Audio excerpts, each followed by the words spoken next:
Shalom, selamat pagi, sehat, dan semangat selalu.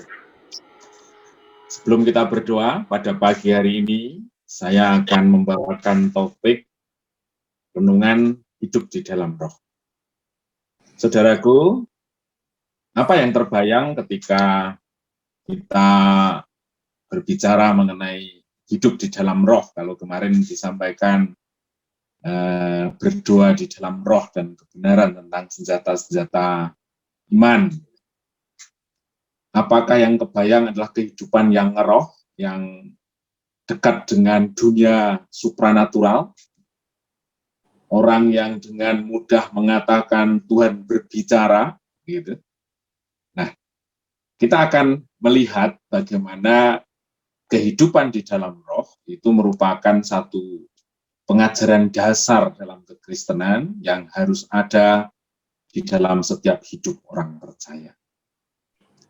Saudaraku, kita menyadari bahwa manusia diciptakan dalam ciptaan yang sempurna, dalam pribadi yang lengkap.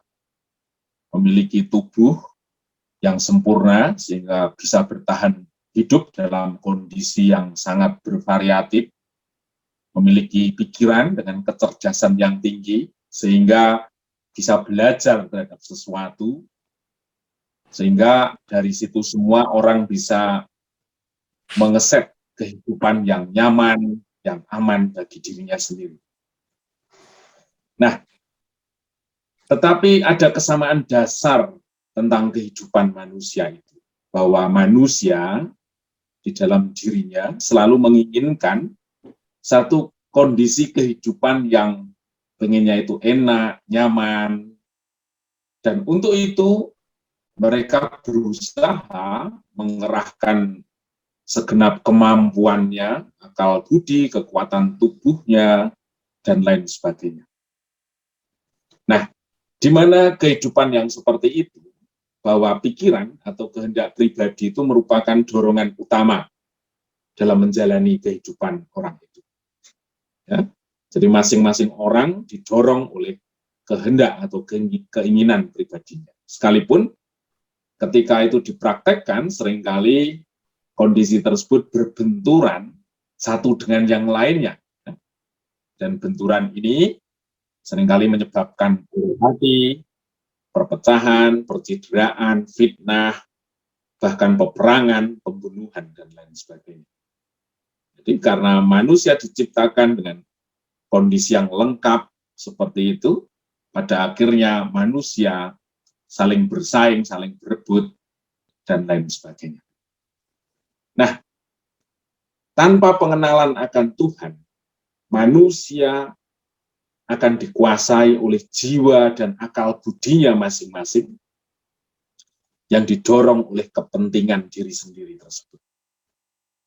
Itulah yang disebut dengan kehidupan di dalam daging. Nah, tentu firman Tuhan tidak mengajari demikian. Nah, kenapa hal itu disebut dengan kehidupan dalam daging? Karena yang diusahakan adalah kenyamanan, ketenangan, penghormatan, di mana itu semua memuaskan keinginan ego kita, keinginan daging kita. Nah, pada sisi yang lain manusia dianugerahkan roh di dalam dirinya, tetapi pada kondisi yang natural, kondisi yang umum, kehendak roh itu sangat lemah, tertutupi oleh kehendak jiwa. Jadi, kalau roh ini tidak diajar oleh firman, tidak bersama-sama dengan Allah, tidak dikuatkan oleh roh Allah, maka kehendak roh kita itu sangat lemah, yang ada adalah kehendak diri kita yang dominan di dalam hidup ini. Nah, di Roma 8 ayat 9 di sini katakan, tetapi kamu tidak hidup di dalam daging, melainkan dalam roh. Jika memang roh Allah diam di dalam kamu. Tetapi jika orang tidak memiliki roh Kristus, ya bukan milik Kristus. Artinya, kita bisa hidup di dalam roh hanya satu, apabila roh Allah tinggal di dalam diri kita. Roh Allah itu yang akan menguatkan roh kita, mengajar roh kita, sehingga peran roh itu semakin lama menggantikan peran diri kita sendiri, peran ego kita, sehingga itu yang menuntun kehidupan kita. Nah, apa dampaknya atau apa cirinya ketika orang hidup di dalam roh? Di Galatia 5 ayat 22, saya ambilkan dalam terjemahan bahasa Indonesia masa kini. Sebaliknya, kalau orang-orang dipimpin oleh roh Allah, hasilnya adalah ya, mereka saling mengasihi. Tentu kalau kita diperintah oleh ego kita, oleh kepentingan kita, ya adanya adalah persaingan, saling membenci, yang lain merupakan saingan kita. Tetapi orang yang dipimpin oleh roh Allah, mereka saling mengasihi, mereka gembira, mereka bersukacita. Sukacita mereka bukan karena apa yang mereka peroleh dari dunia ini yang memuaskan keinginan daging, tetapi sukacita mereka dikerjakan oleh roh Allah. Mereka mempunyai ketenangan hati. Mereka hidupnya tidak lagi didorong oleh hal-hal duniawi yang membuat mereka semangat, tetapi mereka memiliki damai sejahtera, mereka memiliki ketenangan hati. Mereka sabar dan berbudi. Mereka sabar menanggung segala sesuatu. Berbudi itu artinya hidupnya tidak berkutat pada hal yang remeh-temeh. Kalau di istilah orang Jawa ada kehidupan yang dremis. Yang dremis itu dia hanya ngomong mengenai kurang terus. Kalau bahagia dinikmati sendiri, tetapi ketika dia ngomong dengan orang lain, bergaul dengan orang, dia hanya menceritakan tentang persoalan dirinya. Itu hidup yang remeh-temeh. Tetapi orang yang dipimpin oleh roh Allah, mereka sabar dan berbudi. Mereka baik terhadap orang lain. Mereka setia.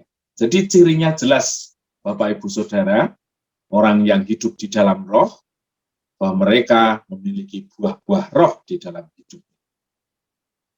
Nah, jadi orang yang hidup di dalam roh, cirinya bukan yang seperti tadi, yang roh, yang dekat dengan hal-hal supranatural. Memang ada 1-2 orang percaya yang memang dikaruniakan untuk mereka bisa dengan mudah mengenal pergerakan supranatural, termasuk saya orang yang tidak peka seperti itu.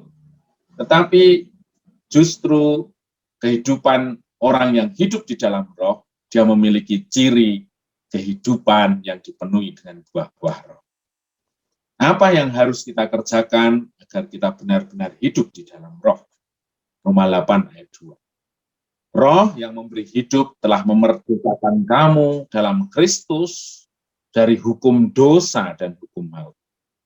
Cirinya yang pertama, dia tidak lagi hidup di dalam dosa. Tapi senantiasa dia berusaha untuk menanggalkan beban dan dosa yang begitu merintangi. Ibrani 12 ayat 1. Kemudian yang kedua, agar kita bisa hidup di dalam roh, Roma 12 ayat 2, memperbarui akal budi kita. Kalau tadinya akal budi kita itu yang mendorong kita untuk melakukan segala sesuatu dalam hidup ini, tetapi kita belajar akal budi kita diisi oleh firman Tuhan, sehingga mengalami perubahan transformasi dalam cara berpikir, agar apa? Kita bisa mengenal kehendak Allah. Tanpa firman Tuhan, orang tidak mungkin mendengar suara Allah. Tanpa firman Tuhan, kita tidak bisa membedakan kehendak Allah. Galatia 5 ayat 25. Jika kita hidup oleh roh, baiklah kita hidup juga dipimpin oleh roh. Belajar menyerahkan keinginan kita pada kehendak Tuhan. Belajar menyalipkan keinginan, tuntutan-tuntutan daging kita pada kehendak firman. Kemudian yang terakhir, mempraktekkan firman Tuhan di dalam kehidupan, atau menaklukkan perilaku daging diganti dengan perilaku firman Tuhan. Mari saudaraku, kita semua sudah dipanggil menjadi orang percaya.